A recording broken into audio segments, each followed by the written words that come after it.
एक गांव में एक बहुत ही लालची साहूकार रहता था जिसका नाम था विष्णुदास। उसकी दुकान पर गांव के सभी लोग उधार लेते थे, मगर वह इतना ब्याज वसूलता था कि लोग कर्ज में ही डूबे रहते।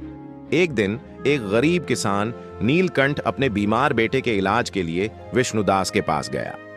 साहूकार जी, मेरे बेटे को जान बचाने के लिए 10 स्वर्ण मुद्राओं की जरूरत है, कृपया करके उधार दीजिए। नीलकंठ ने हाथ जोड़कर कहा। विष्णुदास ने चालाकी से कहा, ठीक है, तुम्हें 1 साल में 20 स्वर्ण मुद्राएं लौटानी होंगी। अगर नहीं लौटा पाए तो तुम्हें मेरे यहां 20 साल तक बिना मजदूरी के काम करना होगा। मजबूरी में नीलकंठ ने यह शर्त मान ली। 1 साल बीत गया। नीलकंठ के बेटे तो ठीक हो गए, मगर वह इतना पैसा कहां से लाता? भाग्य से उसने एक दिन जंगल में एक अजीब पक्षी देखा जो सोने का अंडा देती थी। उसने वह अंडा बेचकर साहूकार का कर्ज चुकाने की सोची, मगर जब उसने साहूकार को सोने का अंडा दिखाया तो साहूकार की लालची नजरें और भी चमक उठीं।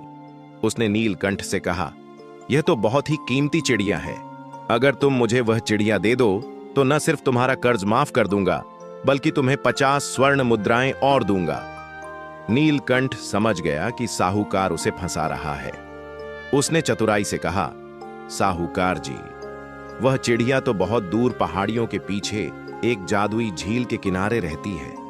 वहां तक का रास्ता बहुत खतरनाक है, मैं आपको रास्ता दिखा सकता हूं। साहूकार लालच में तैयार हो गया। अगले दिन वे दोनों जंगल की ओर चल पड़े। नीलकंठ ने उसे एक ऊंची चट्टान के पास ले जाकर कहा, साहूकार जी, नीचे देखिए, वह रही वह जादुई झील।